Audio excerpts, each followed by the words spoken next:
this is going to be one of those deals where you kind of see a very familiar story, but we're going to dive down deeper into it and see what we can uncover in there. So I'll begin reading for us here, and I'm using the Modern English version. That's what I like to use. You're welcome to use whatever version you want. If you have the YouVersion Bible app, you can switch that to Modern English, or you can read it in King James or ESV or NIV or whatever you read. It'll be slightly different. And the thing I talk about with versions of the Bible is it's kind of like if I say this stand is shorter than I am, but if in the other version I said the stand was taller than my child, like they're both saying the same thing just in a different way, right? Mm-hmm. Or if I say in one version it says, and they came across the blue sky, but another version says the sky was azure blue. Like, it's not wrong, it's just a different perspective, different vocabulary, different wording. So, you know, I think two different Bibles serve different purposes too. Like when I was really studying systematic theology, the NESB was the one that I was advised to use. Mm-hmm. You know, now I'm in the archaeology Bible, so Sure. what we're doing. So it's cool to have the choices. Yeah. Before it was just the King James. Exactly. And and the King James, one of the things that's tough with that one is they took it out of the Greek from the Septuagint and they put it into the Latin Vulgate, and then they put it into German, and then they put it into English. So it's like multiple iterations. And so we have other versions now that are now going back to the Septuagint, or if they have the availability, to some of the original manuscripts. Yeah, and why stick with the 15th century? You know? we don't speak like that. Yeah. So we can't relate to that. Yeah, it's tough. All right, so I'm going to begin reading in Exodus. I've been saying Genesis for almost a year. Exodus chapter 2. Now, a man of the house of Levi went and married a daughter of Levi, and the woman conceived and bore a son. And when she saw him, that he was a beautiful child, she hid him 3 months. When she could no longer hide him, she took for him a container made of bulrushes and daubed it with tar and with pitch. And she put the child in it and set it in the reeds by the river's bank. Then his sister stood afar off so that she might know what would happen to him. The daughter of Pharaoh came down to wash herself at the river, while her maidens walked along by the river's side. And when she saw the container among the reeds, she sent her maid, and she retrieved it. And when she opened it, she saw the child, and he was crying. She had compassion on him and said, "This is one of the Hebrews' children." Then his sister said to Pharaoh's daughter, "Shall I go and call for you a nursing woman of the Hebrew women, so that she may nurse the child for you?" And Pharaoh's daughter said to her, "Go." So the young child went and called the child's mother. And Pharaoh's daughter said to her, "Take this child away and nurse him for me, and I will give you your wages." So the woman took the child and nursed him. Now the child grew, and she brought him to Pharaoh's daughter, and he became her son. And she called his name Moses, and said, "Because I drew him out of the water." In those days, when Moses was grown, he went out to his brothers and looked on their burdens. And he saw an Egyptian striking a Hebrew, one of his brothers. And he looked this way and that way. And when he saw no one, he killed the Egyptian and hid him in the sand. When he went out the next day, 2 men of the Hebrews struggled with each other. And he said to him that did the wrong, "Why do you strike your companion?" And he said, "Who made you a prince and judge over us? Do you intend to kill me as you killed the Egyptian?" Moses feared and said, "Surely this thing is known." Now when Pharaoh heard this thing, he sought to slay Moses. But Moses fled from the presence of Pharaoh and settled in the land of Midian, and he dwelled by a well. Now the priest of Midian had 7 daughters, and they came and drew water and filled the troughs to water their father's flock. Then shepherds came and drove them away.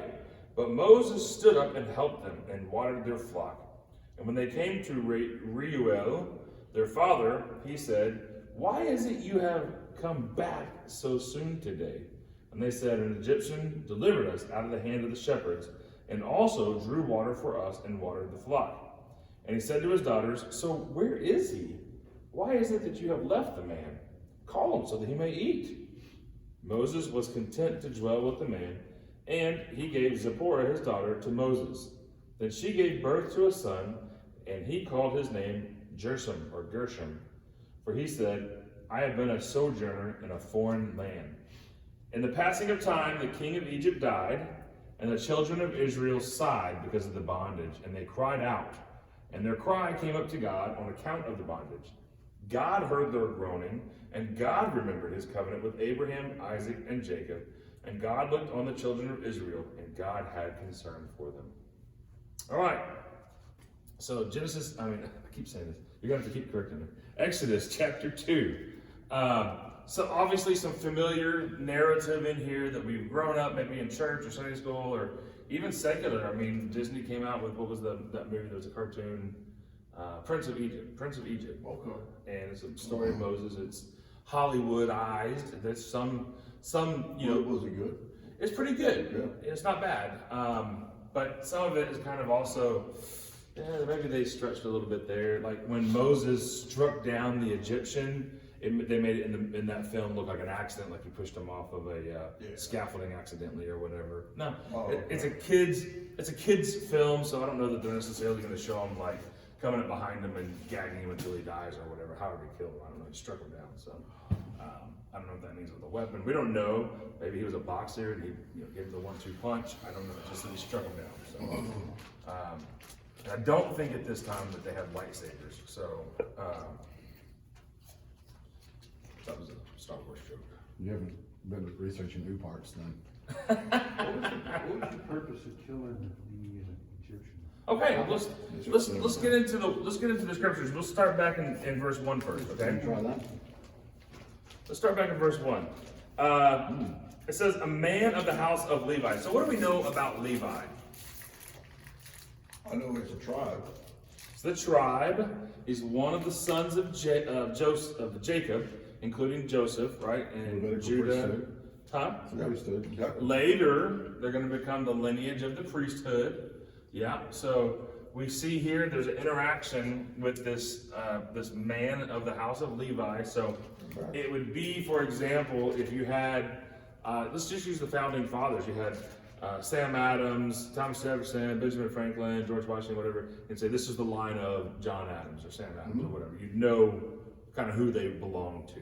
Okay, so you know when they say Levi, we are less kind of comfortable with the idea of the tribes because we're still learning about them. But if you are a Jew, if you're a Hebrew, you are entrenched and you know what's going on as far as when they say Levi. You know those are the type of people. This is what they do. They kind of wear their hair like this. They wear these certain colors on a regular basis. They don't wear tennis shoes. They wear hiking boots or whatever it is. Like there's something that each little tribe has that kind of differentiates them from the other ones, even though they're all basically cousins. They're all related. Okay. So a man from the house of Levi went and married a daughter of Levi. So we don't know who he is. We don't have a name right here for who Moses' father was, and we don't have a name for who his mom was. It just says a Levi, and somewhere in the family tree, somewhere over here, is a Levi, and they have married together, and they have a son. And the woman conceived and bore a son, and when she saw him, he was a beautiful child, and she hid him for 3 months. So, going from the Genesis chapter 12, we talked about Abram, remember? So we go all the way back to Genesis 12, right? And we talked about Abram, who later became Abraham, right? And in the process between Genesis chapter 12 and I believe it was just like probably around Genesis chapter 20, don't quote me on that, but somewhere around there, we see God is working in his life and he's creating a covenant with him. He is building a lineage and a family through Abraham, and he's going to bless him. Why did he choose Abraham? We don't know. There's nothing in the scriptures that gives us that information. He chose to do that. So If you are a Calvinist, then that fits right in with your thoughts. Calvinist said, God chose me, I don't need to do anything, I'm good to go. The Armenians are the kind of counterpart to that. And the Armenians would say, I have a choice to accept Jesus or not, I have to act upon Well, it. the Armenians are in Jerusalem, like in the main square, they're allowed for their group to be there. You know, the Muslims let them stay, which I always thought was strange, because Armenians, you don't really hear much about them. No, and it's because they weren't widely accepted as the main body during that time. Yeah. Actually, in 76, something like that, it was between 1920 and 1976. I can't remember that because I just watched a video on this and studying and preparing. And one of the things they talk about is that there's a group of 6. So there's the Muslims, not Muslims, because this is over the Holy Sepulchre in. No, there's Muslims there. Is there Muslims Yeah, there? there's So there's Muslims, Muslim, Jews, Catholics, Armenians. There's Eastern Orthodox. Yeah, there you go. And there's one other group, I can't remember the But name. even to me, it's just a small little area, and they're all there. Correct. And it said that whenever that guy passed it, he said, you can't change anything or do any renovations or any repairs unless all 6 groups decide to do this and it all makes sense. Yeah. So there's a ladder outside on a ledge that goes up to a window that got left there, that guy, that Sultan or whoever, I can't remember his title, but he said, all right, everybody, so going forward, all 6 of you have to agree on this. So now this ladder, which is now just like rotting and falling apart, is now a part of this holy place because They couldn't decide. they can't decide what to do with the ladder. Oh, yeah. So my wife and I, Jen and I, were talking about how it's kind of sad when you see like they put all these gold inlaid, gold, leaf ornate looking things in there. Like that, Jesus didn't come to do that. That wasn't what he was about. Yeah, but that's what the Catholic Church has been doing since. Oh yeah, I know why it's there, but I'm just saying it's sad because I would love to have seen if that was possibly the rock that he was crucified on, like what it looked like in its natural state, not what you turned it into. Yeah, or like the silver star on the floor, Right, all that stuff. So anyway, going back to here, in this time period, he tells Abraham, he says, your wife is now old, and you slept with the maidservant and had Ishmael. That's not my plan. I'm gonna take care of him, but that's not the one that I'm going through, okay? I'm gonna give you and your wife a child. And he's like, well, she's like older than the hills, and I'm wore out, man. I'm old. I'm like 99 years old. What's going on? And God said, okay, I got this. It's gonna be a miracle because only I can do that. And then God says, on top of that, by the way, you're gonna circumcise yourself too. And that's gonna be an outward symbol for people to know that you're covenant with me. He's like, so let me get this straight. I'm really old. My wife's really old. And you want me to mess around with the equipment? I mean, just does not make sense. And God was basically like, yeah, because I want it to be a miracle that only I could do to provide Isaac for you. So after that point, you don't see Abraham questioning God anymore. He just does it. And even when you see him taking Isaac up onto the mountain to do a sacrifice, he does, he said, God said, take Isaac up there to sacrifice him. He never questioned. He wasn't like, God, are you serious? He's like, okay, well, he's done all these things up to this point. This child's a miracle, and he's provided them. So I'm going to trust God. I don't know how it's going to work out, but I'm going to trust God. Okay. So circumcision is something that originated through the line of Abraham. There weren't any other cultures that we know of previous to this time period doing this. If the flood was like 3,500 to 4,500 BC, this is going to be around 3,000 to 3,500 BC is when this was started. So we don't really see the evidence of other groups doing it previous to that, but very quickly after him, we see a number of groups. Now, but we also see the genealogy. We talked about that in Exodus chapter 1. Let's go back to Exodus chapter 1 for just a second. Verse 2. So this is the children: Reuben, Simeon, Levi, Judah, Issachar, Zebulun, Benjamin, Dan, Naphtali, Gad, Asher. All these people came from the seed of Jacob. So we see very quickly after after Abraham, he has Isaac. Isaac has Jacob and Esau. So Esau's group is still continuing the tradition, even though they're not in the chosen line, so to speak. They're still doing that. Jacob's group is still doing that, and his sons now, there's 12 of them, and their children and their grandchildren, whatever, they're doing that. So very quickly it spreads out, okay? So the reason I'm bringing all that up is if you go back here to Exodus chapter 2, verse 2, it says, the woman conceived and bore a son, she had a child, and when she saw him that he was beautiful, she hid him 3 months. What if he was ugly? Send him down the river? If he was ugly, she was going to toss him in the river like Crocodile bait. man. Only pretty people in the Bible, okay? That's how it is now. Only pretty. Just kidding.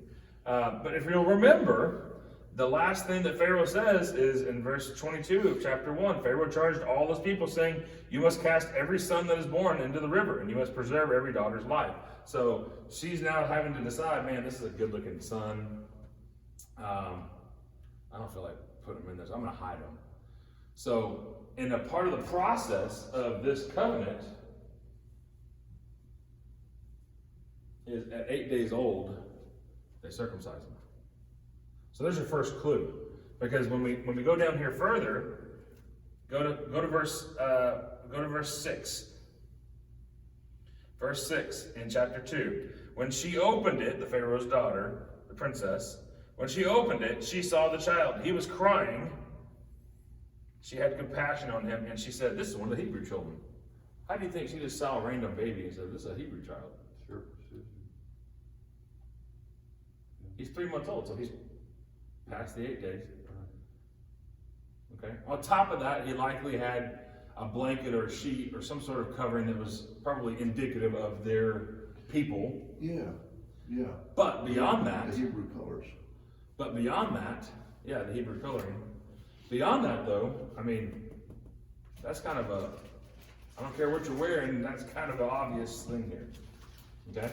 Yeah. So that's a like, you don't see that here.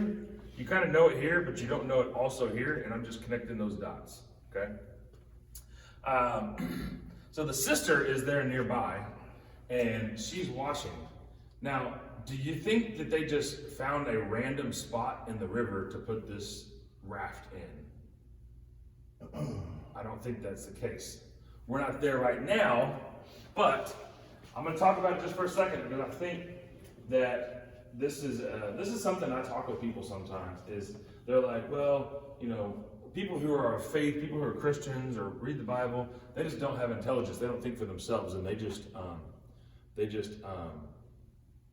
wholly believe whatever, and they don't actually think it through. And I'm like, actually, it's quite the opposite. Okay. So, for example, this is, and I'll just put a little crown here. Okay. This is David's palace. He's king of Israel. Okay. I'm going forward a couple hundred years. He's king of Israel. Okay. What do we know about David? What's his first kind of blunder while he's in office? Women? Bathsheba. Okay?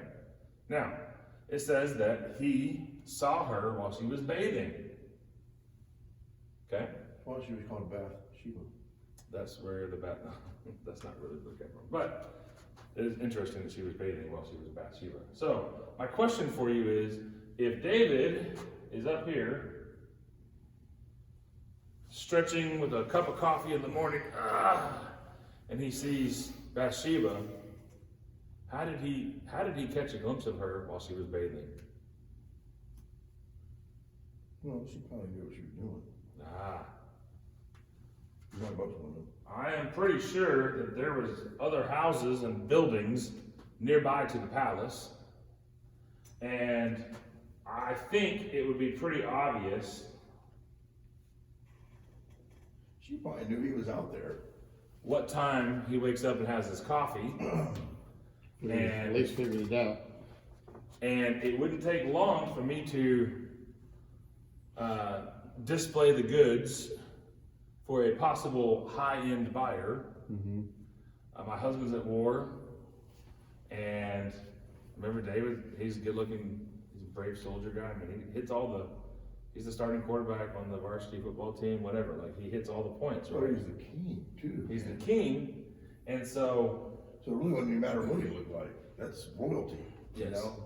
But I do fault David for failing to fight the temptation of the lust there. But I blame Bathsheba because I think she was instigating this thing. Well, of course she was. I don't think this is as innocent as Bathsheba Mm-hmm. not knowing what's happening and not knowing what's going on. I've always thought that. Okay, so the same thing with this. Like, you see Moses being placed. They made a boat out of reeds, and I'm putting pictures for chapter 2 on my website. Just go to bradflight.com/Exodus, and it's going to be chapter 2.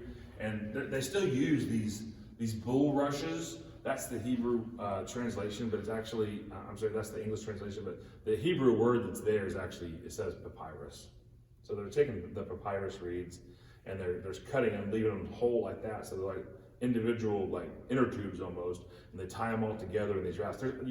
You'll see pictures on my website when you go look at it, okay? And they still make those today. As a matter of fact, You could go offshore with them, but they're perfect for the river. they're perfect for the river. I'm trying to tie this example to the bulrush. Yeah, hold on, I'm getting there. So, in fact,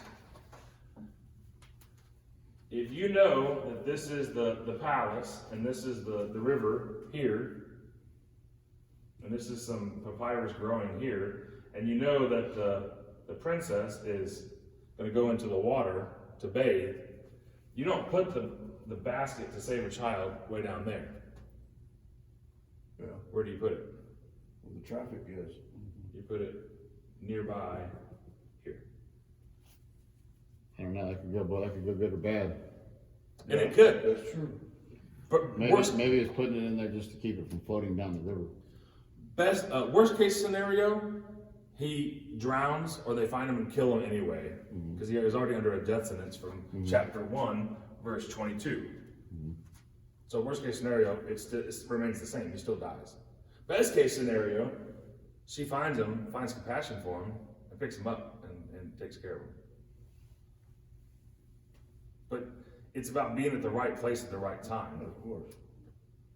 And I don't think that apparently they didn't live too far away, or at least they had been there long enough to understand what time she was going to go in the river, how many people were going to be with her, right? It says here in verse 5, at the river while maidens walked along by the river's side. I'm sure that was for like, hey, paparazzi, no pictures today, whatever. So they knew how many there were going to be, where they were going to be, so the girl could hide without being uncovered, even though there was people walking along the riverside. I mean, we can drill down and kind of understand that they planned this out. This wasn't just a good luck, see ya, hope you make it.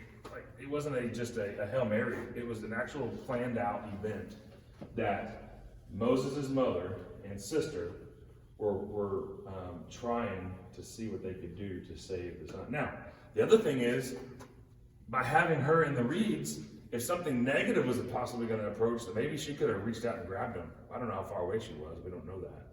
Maybe the sister could have been like, oh, this doesn't look like something. I'm going to, whatever. I don't know that. That's conjecture, but it's possible. All right? So, the reason I also talk about the bulrushes, the reeds made of papyrus making into a boat, is, and there's a picture on the website too, under chapter 2, they'll take those reeds and they'll just kind of bunch them up like this, and then some of them will make little ornate things at the end, and then that's the other side over there, whatever. And what you'll actually see is the sun god, Ra, sometimes Osiris, one of the pantheon of the Egyptian gods, will ride, or sometimes it'll be Ra and Osiris, or whatever. Okay, it doesn't matter. But typically, it's going to have Ra or On in there, and then they will have the Pharaoh with that funky looking hat. He will be here. riding along and like kind of serving these gods. So this dude here is the Pharaoh, which, by the way, I didn't go into this yet, but let's do that right now. Pharaoh is the Hebrew word where we get Pharaoh. It's not even Egyptian. Egyptians call him king. He's king. But Pharaoh is where we get Pharaoh later on, and it's a Hebrew word, and it means a good house. Or actually, if I can correct it, a great house. Like as in the great house. Like the White House. Like the White House. Exactly. So when we're talking about the great house, where do you think that originates from? What originates from? Abraham's son? Great house. The- No, because they're referring to the Egyptians with this great house. I'm gonna give you an example. So we have the White House, right? So we have, underneath there, we have the president, and we have the vice president, and we have his wife, or her husband, or whatever's in there, okay? So we have all the, and then maybe they have children living there, maybe they don't, whatever, okay? So the great house, even though the vice president doesn't live in the White House, the vice president's connected to the White House, right? So when you have a great house coming from a Hebrew word referring to the leadership in Egypt, perhaps that started when your effective vice president was Joseph. Oh, the Viceroy. Yes, Gotcha. he was the viceroy, Yeah. vice president, Yeah. vice king, assistant king, whatever, to Pharaoh, to the king of Egypt. So that's a great house then, isn't it? Because it's one of our own people is in there. So there's a connection, let's see. There's a connection between that. So anyway, I've digressed again. I have a lot that I'm trying to cover, but there's no like clear cut, here's what we're talking about next, because sometimes they just run together. So we'll work through it. So they have this papyrus raft, and Pharaoh's serving the gods, and what they'll show in the hieroglyphics is that this is effectively the sun god Ra. Okay, so it's not shown as the sun, but I'm showing it as the sun for your usage.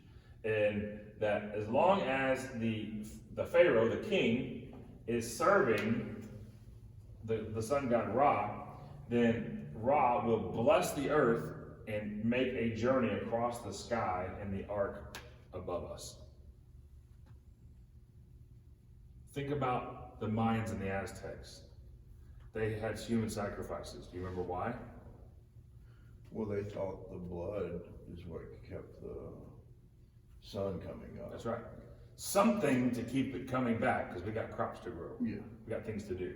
So Pharaoh, in this instance, You know, that's modern day Mexico City? yeah, Okay. yeah, it's all modern day Mexico City there. It's Yeah, crazy. They yeah. built it all around there. Yeah, that's not that far from here, really. And the main church that they built there early on, because they built it in what is effectively a lake bed, that church is sinking. It's like 2 feet or Okay. 3 feet below street level now. It's terrible.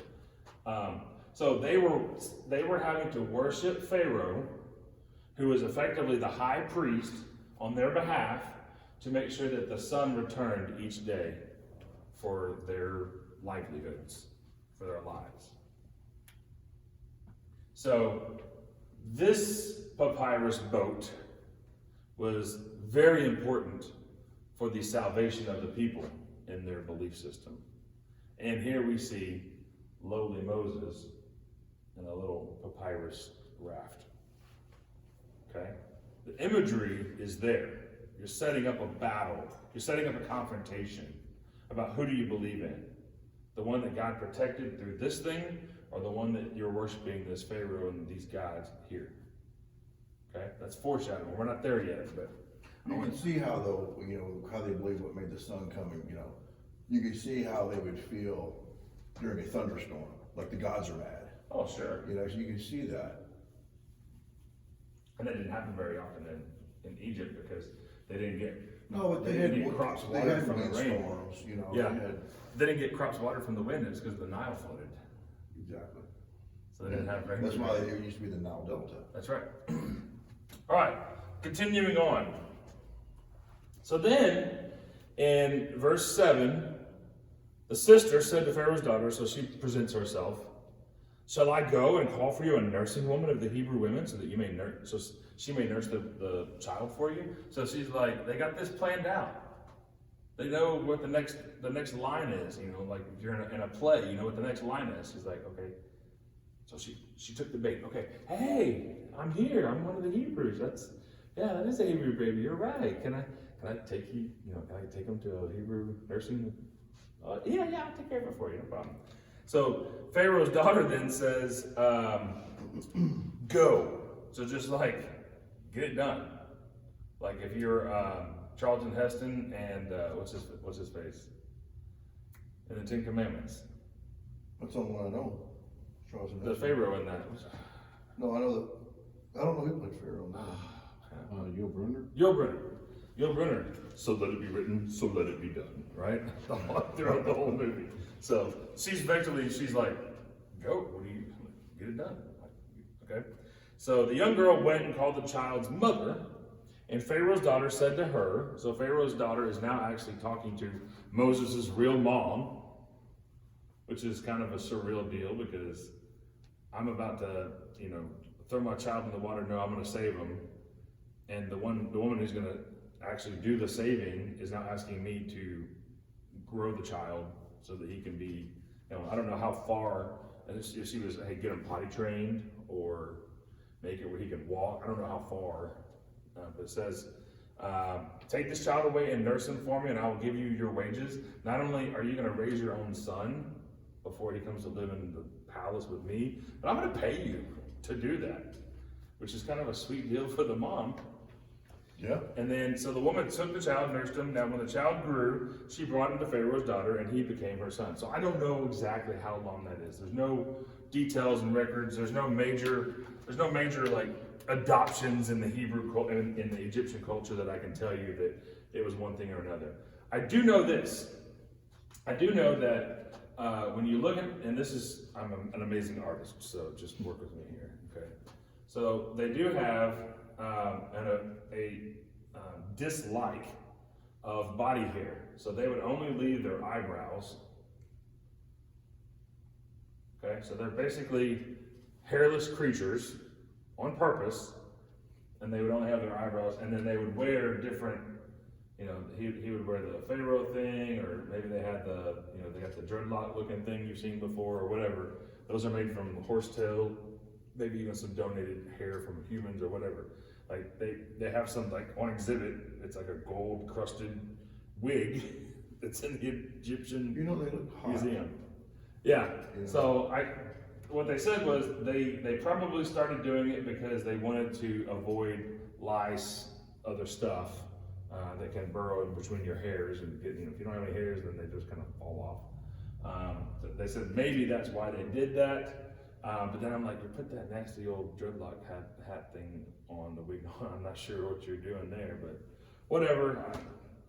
Who am I to question? I didn't live then. I don't know. So, and that's the deal is people in the museum, they don't know either. Like, we don't know why they were worn like this, but this is what we have. It was in the tomb with them. They had a number of Well, plus all the wigs. hieroglyphics too show them wearing them. Right.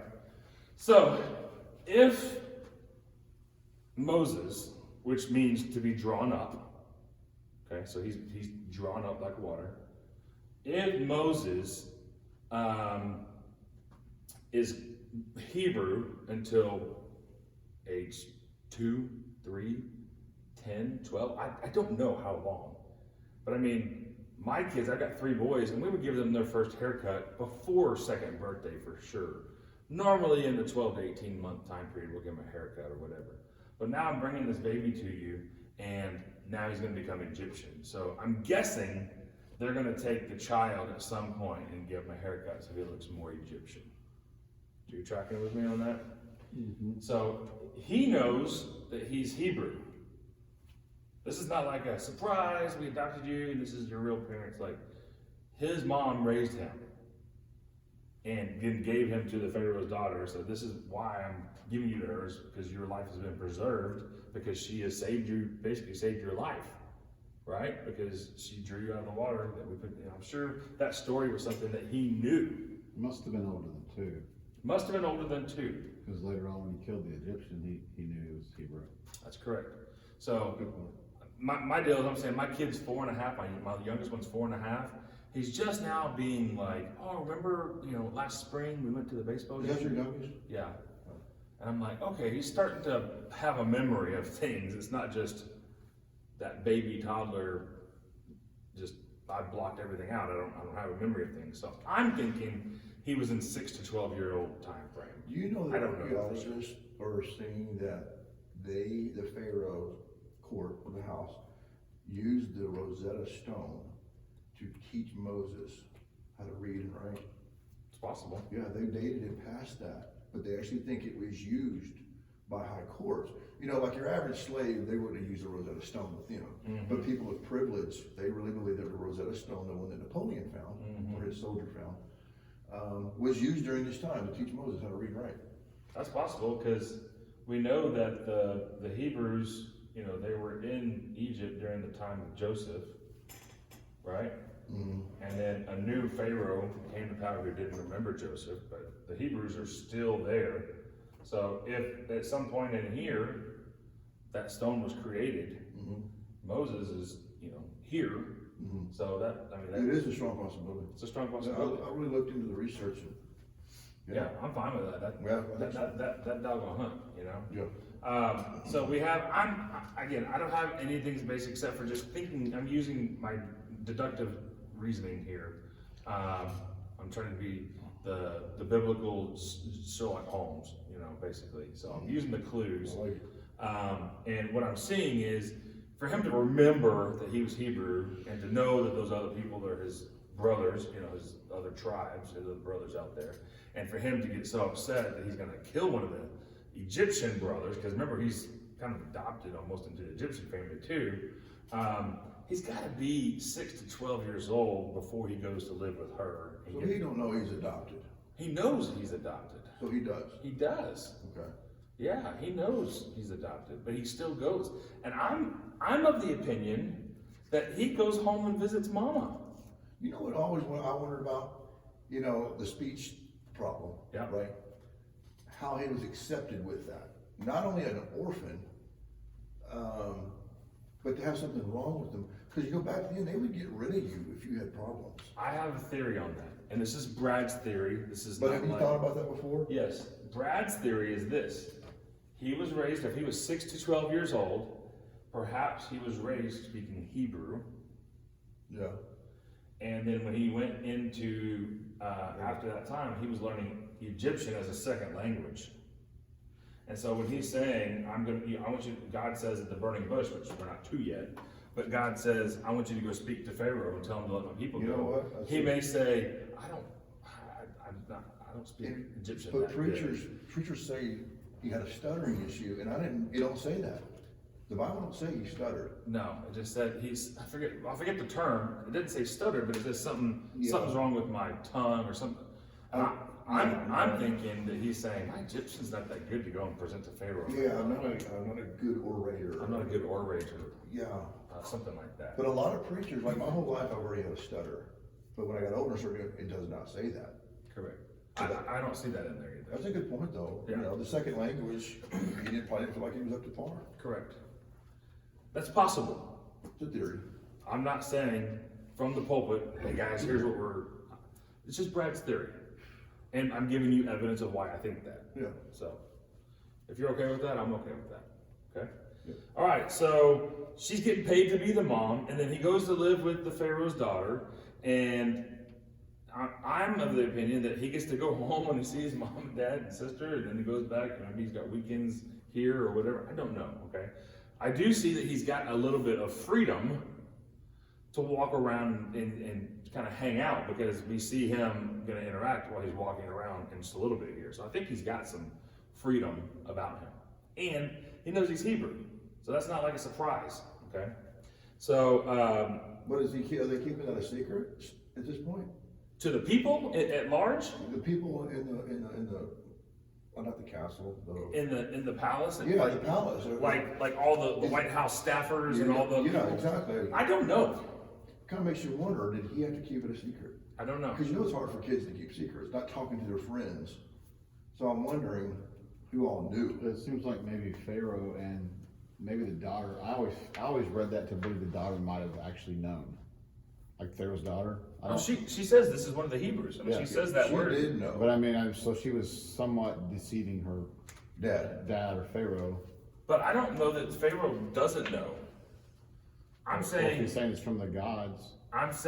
perhaps he was like, okay, your whimsy, you know, your little pet project, Whatever. We whatever. have a puppy. Yeah. Even though we don't need a puppy. Perhaps. Yeah. I don't know that for sure. Okay. But definitely it seems like all the Hebrews knew that he was Hebrew. I would say the Hebrews knew. They're kind of like, dude, we got a guy in there. We got an insider. The Paro, right? The Right. great house. Right. We got somebody back into the great house. Somebody's got our back. Somebody's gonna fight for us. Yeah. I mean, that's exciting. But like, yeah, Yeah. we got a Joseph again. Yeah. Let's get it. Yeah. Maybe. Didn't say that in here, but I could see them getting excited about that. Yeah. Okay? So in those days, so there's a passage of time. We don't know exactly how long, but there's a passage of time. And in those days when Moses was grown, so he's past 12 years old. If you're a Hebrew, you're considered fully grown and ready to go out and get married or whatever between 13 and 17 years old. You're considered old enough and wise enough to become a rabbi at 30. So I'm going to say he's between 13 and 30 years old on Hebrew standard. I don't know what that means in Egyptian standard. Okay? And he looked on their burdens. What burdens did they have?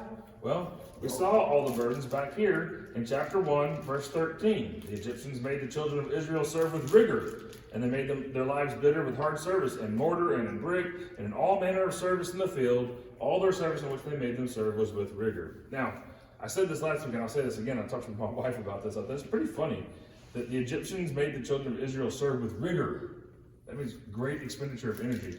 He was trying to work them so hard that they would not want to go home and continue to have children. He was trying to do population control through hard Or labor. could be working some of them to death. Once be you get working to a some of certain age, you can't work like that. Yeah. Weeding them out. Yeah. So he goes out and he sees an Egyptian striking a Hebrew, one of his brothers. Now, here's the deal. I don't know that there is a precedence that they were just whipping him and beating him all the time. Here's the reason why I say that. If they're continuing to be slave labor, they already have that slave mindset. So if somebody who's been to prison before, which we've had a couple of guys that are not here tonight, but they've been to prison before, you get that I'm incarcerated, and it's like, there's nothing I can do beyond this. Like, this is my lot in life. This is where I am. I'm a blank. I'm an addict. I'm a meth user. I'm a thief. I'm a whatever. This is just what I am. This is just what I do. You kind of break into that slave mindset. I think it's been a number of years. We're talking in the 400-ish, 300 to 380 to 400-ish years since they've been in Egypt. I don't believe that they were enslaved for that entire time, though. I think that they have possibly had a more recent, because it talks about Exodus 1. Like, they were doing really good in the northeast part of the Delta. But they started populating so much. They started to stop populating so much, and so that's when he was like, "Whoa, we got to they could overtake us." That's right. So I don't think it was the entire time they were enslaved. I think it was there was a tipping point at the end So too. where they really kind of started clamping down. I used to have a problem with is like, okay, I know God's timing is different than our timing. 10,000 years is a day and all this. Okay, well, if they were in bondage for 400 years and God finally hears their plea, Yeah. that used to bother me. Yeah. I'm like, God, how could you just hear their plea after 400 freaking years, Yeah. man? So that was one of those deals, when I was a teenager, like, God, okay, I know your timing's not ours, but 400 years? Yeah. Anyway. No, that's good. That's a legit thought. And I kind of agree with you. I think it was a much shorter time period. Well, the generations were smaller back then, okay? A generation in Exodus was 25 years. Right. And like today, it's longer, Yes. It's like 40. 40 years, yeah. But people's lifespan was shorter back then too. Yeah, especially when you're getting.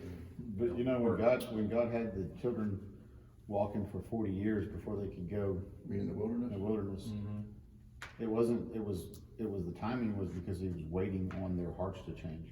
Absolutely. So when he finally heard their plea, it could be a function of their plea being the right plea with sincerity. Well, Or listen, it could be God finally. We're gonna talk a little bit more about that item in just a minute. I'm glad you brought that up. All right, so A humble heart. so I don't think that they were just out there beating them. I think it was we're putting pressure on you to do these things. I do think there was some beatings, but apparently this one was particularly bad because it made That's what- Moses. Could have been that enraged. one guy that just wanted to go off on people every once in a while, and maybe he liked to instill fear and use his position wrong. Yeah, absolutely. Like Moses the one- was there, and God was using that for a Absolutely. reason. So. You ever wonder why I was like, God, I mean, Moses, what a loyal friend that is. Wish I had some proof, you know what I'm saying? I do. Because he's not, was he a kinsman? Well, he was a kinsman though, right? Wasn't the guy a kinsman or no? No. Bible don't say, okay. No, it's just an Egyptian. Just, okay. Yeah, just an Egyptian. Well, that's a loyal friend though, man. So he's striking one of his Hebrew brothers, and he looked this way, and he looked that way, and he saw no one, and he killed the Egyptian and hid him in the sand. Well, there was obviously there was at least another witness. There's at least another witness, so one of his brothers was a witness. Apparently he didn't keep it to himself, because he said, I looked this way and that way, and I didn't see anybody else. Okay. So, me, Egyptian, Who said that? Hebrew. It's in verse 12. Okay. He didn't see anybody else. When he went out the next day, 2 men of the Hebrews were struggling with each other, and he said to him that did the wrong, why are you beating your brother? You know, break it up. And then he said, who made you a prince and judge over us? So he said the prince word there. Why did he say that? He's living in the house. He's living in the Paro, in the great house. Who made you the prince and the ruler over top of us? All right, the judge over us. Do you intend to kill me as you killed the Egyptian? So either the guy from the first incident was also involved here, or that guy told and it spread like wildfire, and the next day it was. That was a known. pretty catty and disrespectful comment for that Hebrew to make. Yeah. So he wasn't respecting his position. He was saying, Or the fact that he actually defended somebody the day Correct. before. he was just saying, I'm upset and you're just another Hebrew guy. He wasn't recognizing his place in the Paro, in the great house. Which maybe why God wasn't listening to him, is what I'm saying. Their attitude was like that kind of attitude. They're not ready. All right. They're not ready. So Moses feared and said, surely this thing is now known. Oh boy. Because I'm Hebrew and I'm acting like I'm an Egyptian and I'm kind of in the good graces. Like, I feel like maybe Pharaoh, the king, is letting her kind of raise me as this, you know, she raised me and I'm now here out of his good graces, like a pet project or whatever. And now I'm just totally screwed this up. That's where I'm getting that from. Because if he had been fully integrated as part of the great house of Pharaoh, the king, then the king would be like, well, if that's what you decided to do, you know, then you're in control. Mm-hmm. But he didn't. He feared. He knew, I'm in it, but I'm not part of that. And the king wanted to kill him. Yeah. So that's the verse 15. And when Pharaoh heard this thing, he sought to slay Moses. He's like, all right, that's enough of this pet project. We're done. Cancel this Kind of thing. makes you wonder if other little things had happened that Bible don't mention. It's possible. I mean, he could have been getting under Pharaoh's nerves on other little things. Well, Pharaoh had already put out a hit for all the Hebrew babies to be born, and here you've got one living in your house. Yeah. That's got to be a thorn in your side, as Paul That'd be a says. little awkward some Yeah. you know? So then Moses fled from the presence of the king of Pharaoh and settled in the land of Midian, and he dwelled by a well. So let's go do a little bit of geography for a second here. So, again, I'm an amazing cartographer, Scott. So You are really good. Man, I can't draw either. I'm not a judge.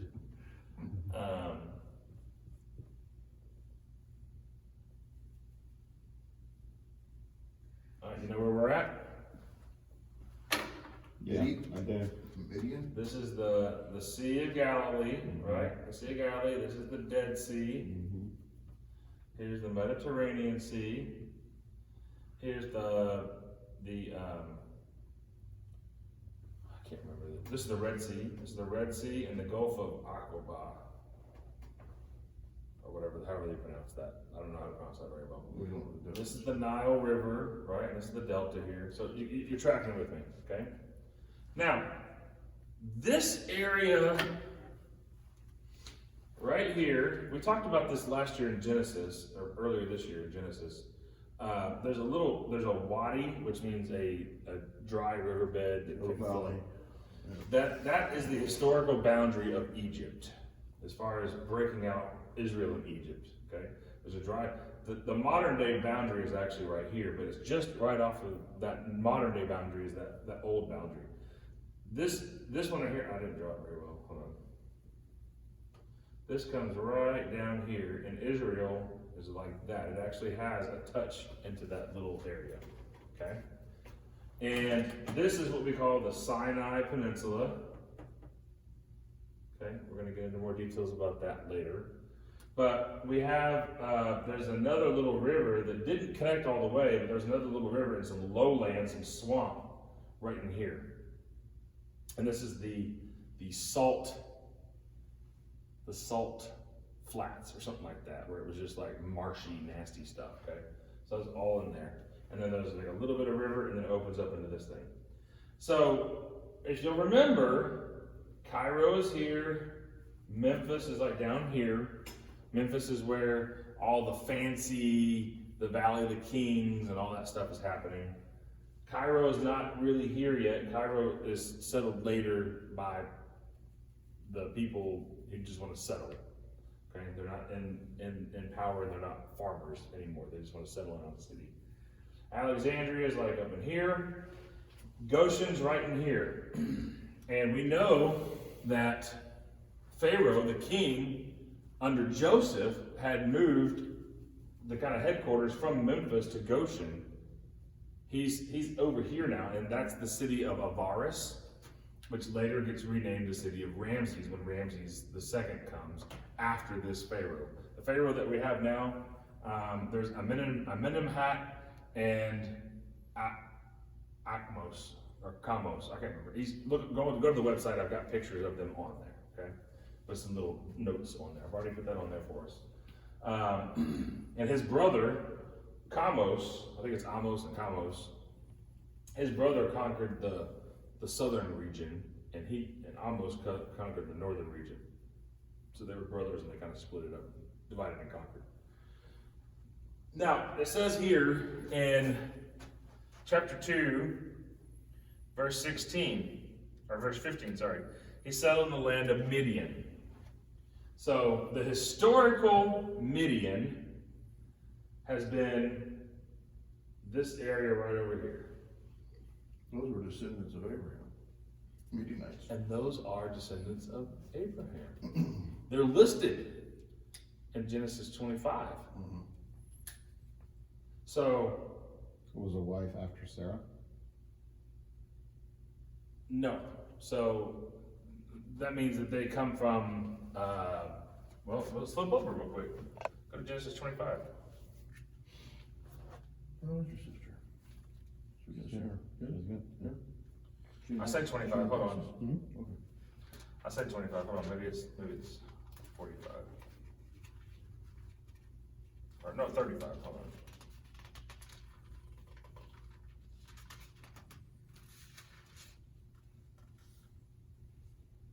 Esau's descendants. So Jacob and Esau Okay. makes are sense. from Isaac. Yeah. Isaac's the son of Abraham. So they're not from the chosen lineage of the Messiah, but they are descendants of Abraham. So they are Semitic. They're not Hamitic like the Arabians, like the Canaanites, like the Egyptians. Those are all sons of Ham from Noah getting off the ark. These will be the line of Shem is from Abraham. So he finds a pocket of people over here, Midian, that are from his family line. And he meets with them. He doesn't go and find some random person. Remember, Esau and Jacob, the parents were really upset and frustrated by Esau's wives. We don't know why, but they were really upset by Esau's wives, and they said, Jacob, we don't want you to get a wife from over here in Canaan. Those women are wiped out. Go back to the homeland and get a cousin over here that's from our line. And Esau was offended by that, and what did he do? He's like, well, I'm going to get another wife. And so he went over to Egypt and got a wife. Like, seriously? You went the wrong way, dude. So at least Moses is going over here to Midian because he knows, hey, there's a people group. I can fit in with them. I can be Hebrew where they're Hebrew. Okay, so, but it's far enough away, right? This was about 400 to 500 miles, somewhere in that range. 400 to 500 miles from the Valley of the Kings, about 400 miles from Goshen. Okay? So, let's go back to Exodus chapter 2. The priest of Midian, well, what priest? What was he priest of? Later we find out that he is the priest of worshiping those local gods over there. They had idols. It was not a priest of Yahweh. These people were not in Yahweh. Remember Esau, some of his group later were non-believers in Yahweh. They became the Edomites, and they became kind of a wild group down there. Okay, so we're in verse 16. The priest of Midian had 7 daughters, and they came and drew water and filled the troughs to water their father's flock. So they pulled up water out of the well, dumped it into these troughs so the animals could drink. Then the shepherds came and drove them away. So the shepherds were coming and harassing them. Basically, get out of here. Let's let our there's now water. We don't have to go get water, and we want our animals. So push you guys, you ladies, out of the way. We're going to use your water that you've pulled up. And Moses stood up and helped them and watered their flock. So he was like, no, you guys are going to back off. I'm going to water these ladies' animals. Verse 18, when they came to Reuel, their father, he said, why is it you've come back so soon today? So apparently it was a battle ongoing where they got pushed off to the side and let everyone else's, I had to go to the end of the line because all these other shepherds got in the way. Normal occurrence, probably. Yeah. Like, well, you guys are back early today. What happened? Yeah. What's going on? And they said, an Egyptian delivered us out of the hand of the shepherds and also drew water for us and watered the flocks. Now, they're not saying this is a Hebrew. They're saying he is Egyptian. Because of how he's dressed. Because how he's dressed, and we just talked about it. Ah, No hair. I forgot about that. Yeah. So he would be very, he would stand out against the other dudes that are over there. Yeah. It's kind of like when I wear my cowboy boots and I go to New York City and they're like, oh, you must be from Texas, right? Like, you're not from around here, are you? That's pretty obvious. So, an Egyptian delivered us out of the hand of the shepherds and also drew us. You see that word there? An Egyptian what? Verse 19, what does yours say? An Egyptian delivered us. Is that what yours says? It says rescued. Rescued? Yeah, delivered us. Yeah. Out of the hands of the shepherds. So now we're starting to see a little bit of a pattern here. We see an Egyptian beating on a Hebrew dude. What does Moses do? Yeah. He kills He him. stands up for him, right? Might just be his character, though. Yeah. Doesn't mean that he's a superhero, but he wants to fight for those who Yeah. need to be Yeah. fought for. Yeah. Okay? He's probably pretty healthy He's been fed well in His the whole life palace. compared Yeah, to a lot of other people. I mean, Yeah, he wasn't Yeah. nourished. absolutely. So he probably grew more than other people. He's probably head and shoulders above them, you know, because of the nutrition factor. Yeah. Yeah, very good. This is good stuff, guys. So the average height was 5'3", 5'4", in the days of Jesus. I would have crushed it back there. Jason still wouldn't have been average. Yeah, I know. We got a little guy that comes here. He's 5'1". 5'1". 5'2" if he stands on his tiptoes. Yeah. So they're saying right here, an Egyptian delivered us. So they're recognizing what he looks like, which it's kind of like if 30 years ago in 1991, if I told you, that Soviet over there rescued us, like you'd see a Soviet and he'd have the little hat on, the furry hat, and he'd have The red star on the red star on it, like you could see him, you know exactly what he's dressed like, you know exactly what he looks like, because it's a stereotypical dude from the Soviet Union. Yeah. So here they're saying the Egyptian guy, because he looks like Egyptian, but yet he's standing up for us, he's delivering us, he's rescuing us, some of your verses say. So they're kind of thinking, this one may be different, because the Egyptians weren't known for being helpful and doing like. Well, they were probably haughty, Oh yeah. thinking, So the father said to his daughters, "So where is this guy?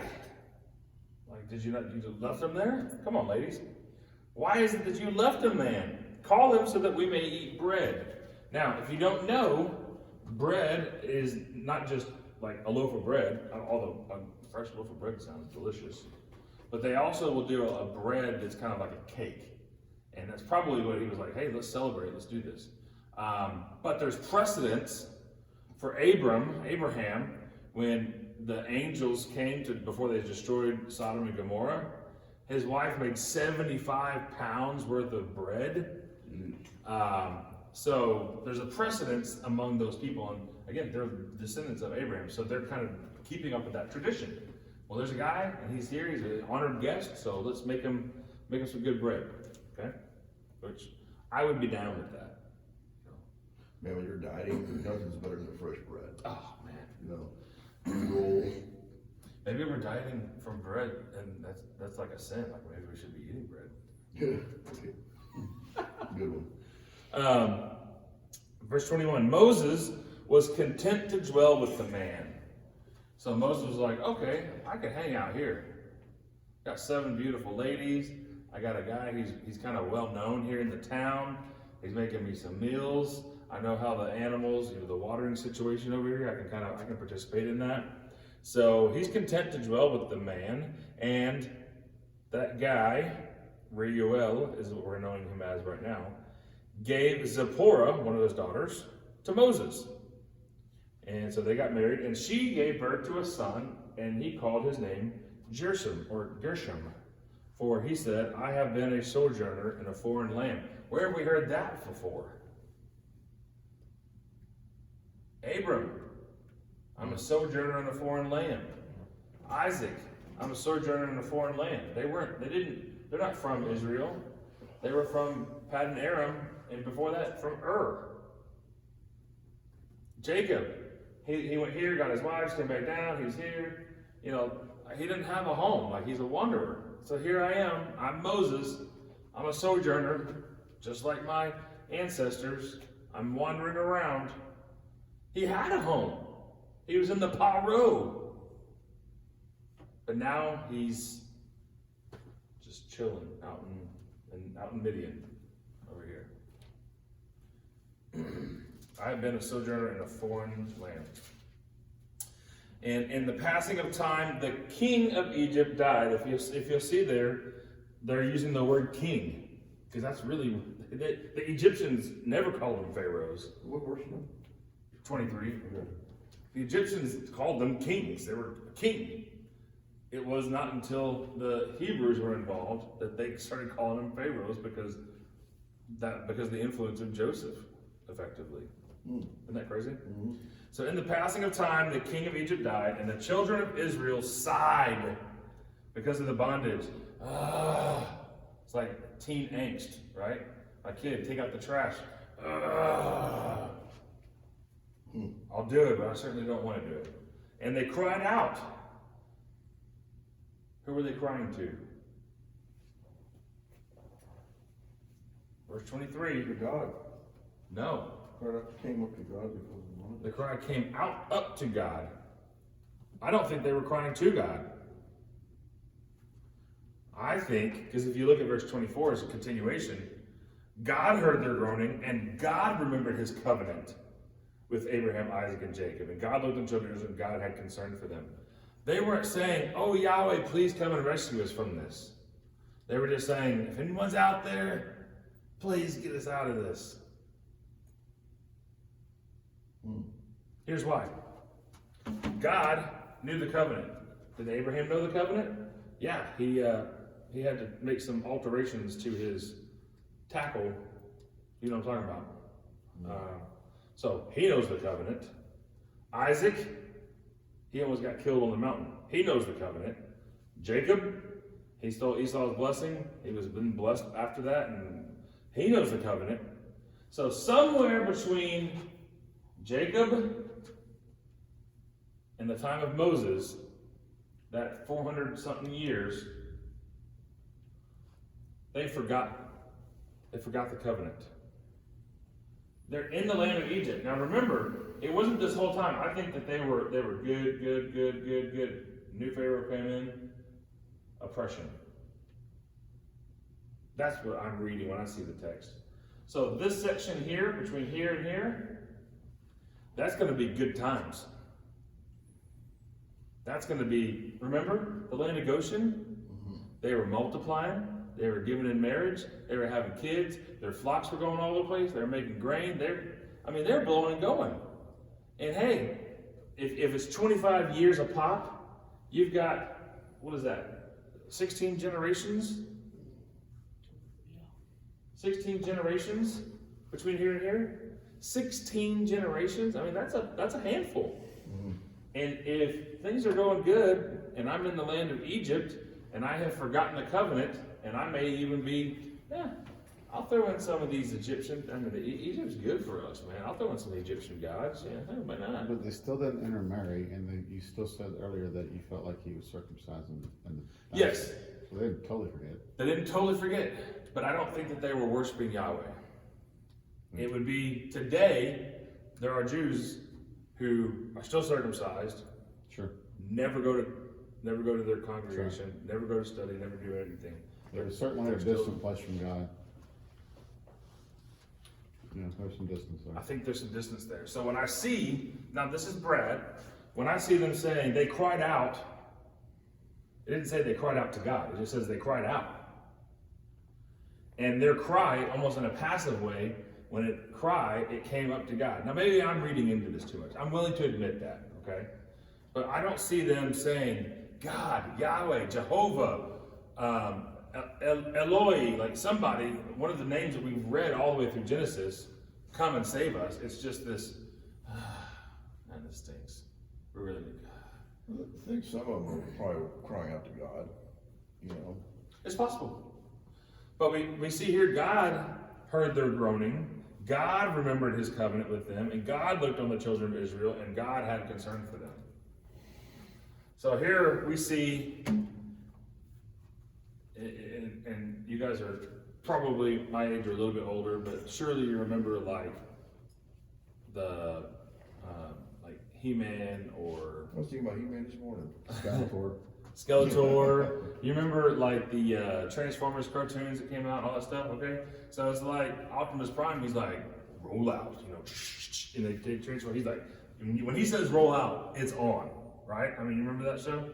So God is hearing their cry. God's hearing their pain and their suffering. He's remembering the covenant that he said. If you remember, the covenant, right, was the first pass was supposed to be by the greater party to say, I am worthy to set forth this covenant and I am powerful enough to engage in all that it entails. And then the second party that passes through was supposed to be the person who was the lesser party and says, if I don't live up to my end of this deal, then you can do like you did to these animals, right? There's animals, they're walking through the blood here. You can do to me what these animals has had done to them. You can kill me, okay? But guess what? Remember what happened to Abraham during that time? He was paralyzed, he was in sleep paralysis. And he saw God walk through twice. So God said, I'm the one who's making this covenant. I'm the one strong enough to do it. And second of all, when you fail, I'm going to pay that price for you. That's what he says in that covenant. So, I was checking something else, I just wanted to read this. yeah, go ahead. It says, this is just Wikipedia, it could be not totally accurate, but it says, the biblical account of Midian, the Midianites were descended from Midian, a son of Abraham through his concubine Keturah, Genesis 25, 1 through 6. And later on it talks about the priest of Midian, which is the father of the 7 daughters. Mm-hmm. Now, there So are some... I'm trying to figure out how the other thing you read also said Midian with Esau. So did Esau marry a Midianite? Or? No, that's one of the children, 1035. Because most of the ites were a descendant of Abraham's sins, getting out of God's line. Ishmaelites.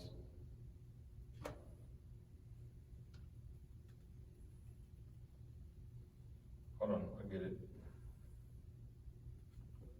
Verse 35, verse 36, chapter 36.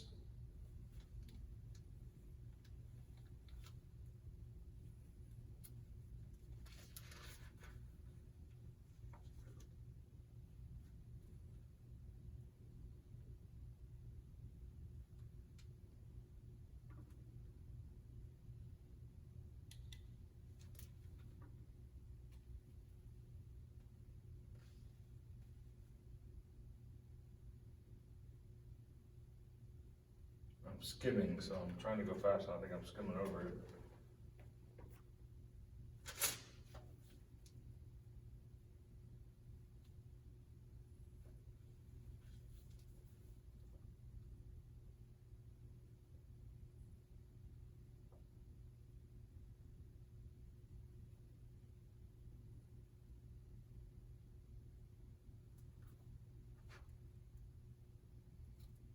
Anyway, I'll have to look it up. I'm not gonna belabor that right now. But yeah, there's definitely in the list, there's a Midianite that comes out. It could be from Genesis 10, actually. Maybe I'm looking at the wrong Genesis. Table of I didn't Nations. mean to derail you. No. Oh yeah, it's gonna be in Genesis 10. I'm just trying to connect it in my head. Yeah. No, I'm all about that. Like, I want it to make sense. Man, let me read this real quick. Yeah, go ahead. Okay, the Midianites were direct descendants of Abraham by his wife Keturah. As a people group, they are first mentioned in the Old Testament, Genesis 37, 12 through 36. Okay, so that was enough. As purchasing Joseph from his brothers and selling him in Egypt. In that passage, the Midianites are equated with the Ishmaelites, and it is likely that the former was a subset of the latter. When Moses fled from Egypt, he married a daughter of a Midianite priest, and worked for him. When Israel attempted to enter the land of promise through the area of Transjordan, the Midianites resisted them and became a snare. Israel retaliated by killing 5 Midianite kings and plundering and destroying their cities. This is going into,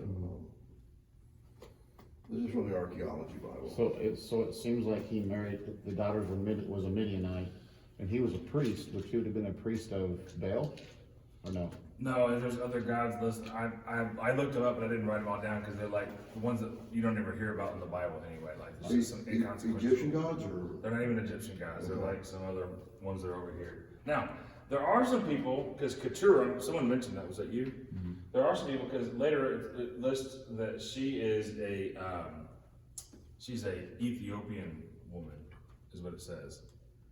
Keturah was an Ethiopian woman. So Ethiopia, or Cush, is this land over here. So, the question is, if that's over here and Midian's over here, how can she be over here? Or were they actually over here? That was the question. But from the archaeology, when we get there, when we get to Mount Sinai and all that stuff, I actually have some new evidence that's come out, like recently, that actually doesn't even put Mount Sinai on the Sinai Peninsula. So I have some new stuff I'm gonna show you guys when we get to that point. So for me, I'm thinking, just because they called her an Ethiopian woman, maybe they were just saying she was darker in color or something. We don't know for sure why they would say that. Those are kind of question marks. I always assumed she was black for some reason. Yeah, I have too. Maybe it's because I associate Ethiopia with Well, we do. dark skin. We're still that way, so why wouldn't she be? The Nubian kingdom, the Kush kingdom down here, the Ethiopian. Those Nubians who rise into power become the black kings, the black pharaohs of Egypt. So that's not There, you know, when you get into Moses, then you got Tutmosis, which was the Egyptian king, right? So there's some other historical theories that Moses could have been Tutmosis, you know. So, you know, you got different theories when it comes to Exodus. Yeah. A lot of different theories. Yeah, there's a lot of theories. So the deal is this: we know that he leaves this land here, and he comes across, right? Now he either comes across here and goes down to the historical Sinai, or he comes across here and goes across into what I'm going to show you. Okay, that's foreshadowing forward because I'm already working on those lessons as well. But either way, he's going to cross this body of water here. There's actually a little bit of a river that runs through here, and this body runs. This is a dry body, but it could be wet. So either way, they still have to cross a body of water that God has departed. There is some evidence that shows in this area here. I know we're getting ahead, but like there is some evidence that shows they've got some remains, some wagons, Chariots, and wheels. stuff. Yeah, but you know what? For there to be that many people, there's really not a lot of evidence. No, now think about this. There should be litter, like ancient litter, and there wasn't. None. Except if God's holding the water up and he lets it down and it washes, it's gonna dislodge all that sediment in the bottom. Yeah, but man, they got radar and infrareds, and you know, and also you heard that get the Red Sea. Well, they say back in that day it was called the Sea of Reeds, which was shallow. Well, the tide could have been going out, which would allow them. And I'm not going against the Bible. But it says it's a dry land. I know, but I'm just saying. The land rose up. I don't remember that. Some scientists will say that it was low tide, and that Sea of Reeds is only about 6 foot at high tide. So I'm just telling you from an atheistic. No, and I've seen those same things, but my argument to that would be they walked on dry land. Even if a reed, 6 feet drop in water level, you're not going to walk across dry land. I don't know if they had horses, but they would bog down. They were stuck. Yeah. They just think they're carrying tents. And it was this, remember, it was so many people, there's more people here than there are Egyptians, so we're going to have to squish them. Remember that whole conversation we had last week in chapter 1 of Exodus?